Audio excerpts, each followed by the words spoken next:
Dan inilah Intens Update hari ini. Di tengah heboh kehadiran Musdalifah bersama calon suami baru seorang ustadz, kini giliran sang mantan suami Nazar Sungkar pun seolah tak mau kalah secara perlahan membuka rahasia cintanya. Lewat postingan foto di sosial media, Nazar dikabarkan sedang menjalin kedekatan dengan seorang janda kaya asal Cianjur, Jawa Barat. Benarkah hal itu? Siapa sebenarnya wanita yang tengah dekat dengan Nazar? Lalu mengapa misteri cinta Nazar mencuat ketika Musdalifah mantan istrinya hadir menggandeng calon suami baru?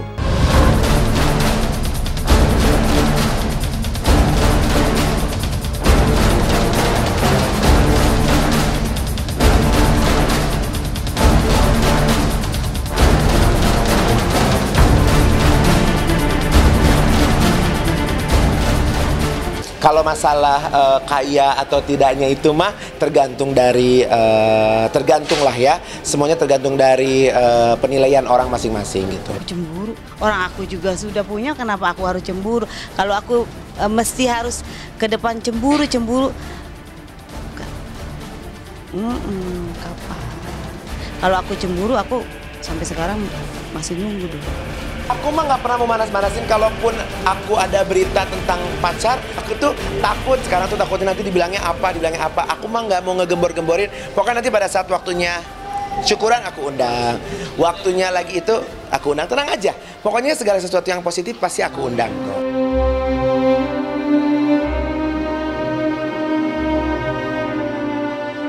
Dan kabar yang tak kalah panas dalam Intens Update hari ini tentang kondisi Julia Perez yang kemarin hanya bisa terduduk lemas, bahkan sampai tertidur di pangkuan ibunda juga di sofa sepanjang gelaran pengajian memperingati Maulid Nabi Muhammad SAW, sekaligus mendoakan kesembuhan sakit kanker yang Jupe derita. Kondisi Jupe yang lemas seolah memperlihatkan penderitaan yang kini ia rasakan akibat sakit kankernya itu. Lantas benarkah kondisi fisik Jupe semakin menurun lantaran makin digerogoti kanker serviks stadium 4? Benarkah vonis 7 bulan sisa masa hidup makin menghantui pikiran sang pedangdut?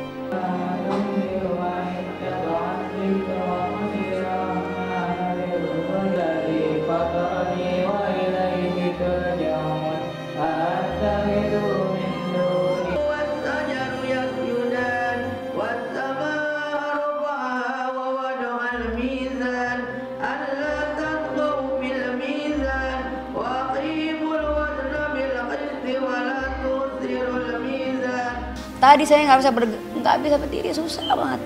Pas udah didoain yasinan mas, udah mulai. Dari yang tadinya udah cuma ngeletak, lama-lama duduk. Oke, ini mulai enak-enak. Kumat-kumatan pinggangnya ini. Tapi yang pastinya setiap manusia itu udah 0,1% harus ada perubahan. Saya nggak berharap, langsung tiba-tiba Jupe 100%. Nanti orang juga pada kaget tuh semuanya kan. Insya Allah, yang namanya hidayah kita nggak pernah tahu jalannya seperti apa. Ya memang prediksi itu adalah prediksi dari kedokteran dan juga ada beberapa orang yang ini, tapi saya selalu bilang no, saya yakin Tuhan akan memberikan saya kesempatan. Ada momen putus asa kayak begini nih, lagi enak-enak kita lagi ngomong, tiba-tiba nyilu pinggang semuanya, terus nyut-nyutan sampai kuping. Ini saya udah dikasih yang obat tempel. Tapi masih ada kadang-kadang, kemarin gak berasa, hari ini ada rasa dikit, kan kadang-kadang kita nggak tahu gitu. Oh berarti bener harus tambah lagi obatnya, jadi yang namanya juga stadium 4 gitu, jadi ya harus ikhlas.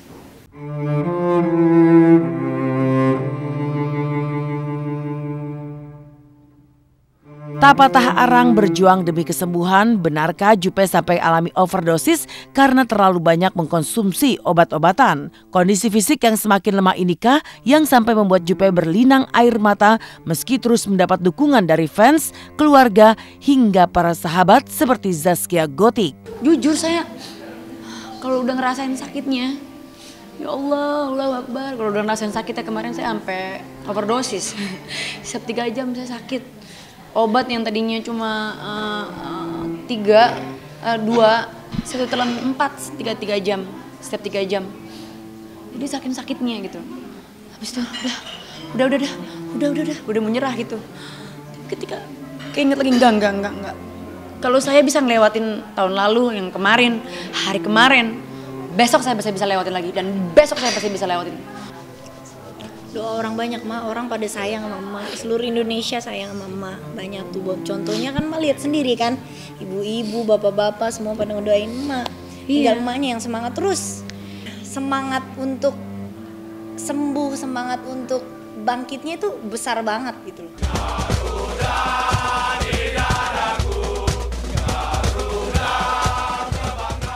Dari kondisi fisik Jupe, Intense Update hari ini pun menghadirkan semangat tim sepak bola Merah Putih yang makin giat berlatih menuju pertandingan final leg pertama Piala AFF melawan Thailand pada Rabu 14 Desember besok di Stadion Pakansari Bogor, Jawa Barat.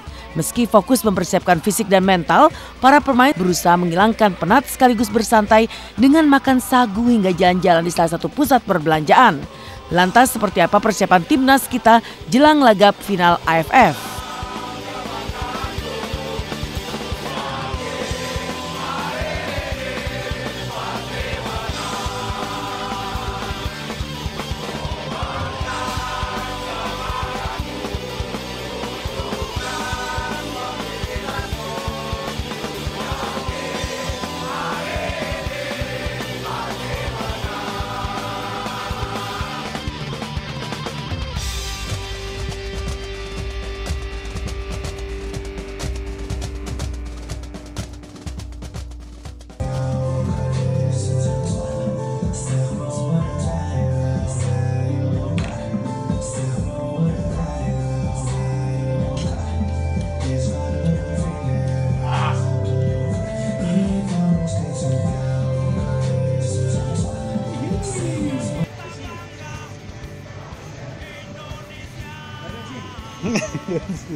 I cannot see.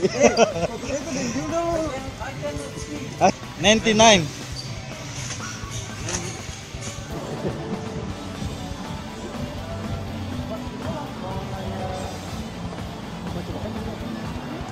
Bikin apa? Coach apa? We have no injury, a little bit tired, as I told you, but the condition of the players is good. So we are ready for the next match, final against Thailand.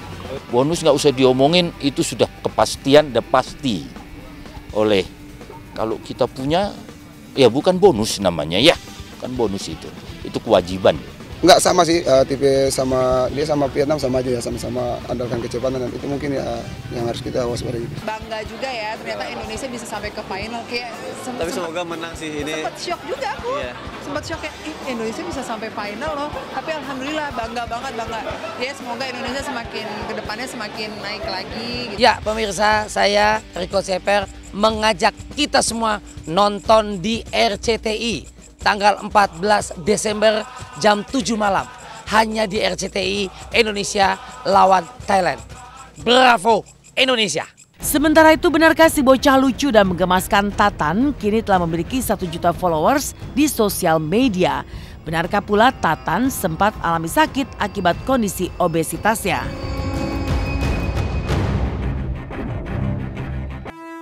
Selamat pagi pemirsa, kembali lagi bersama saya Mila Rahmawati.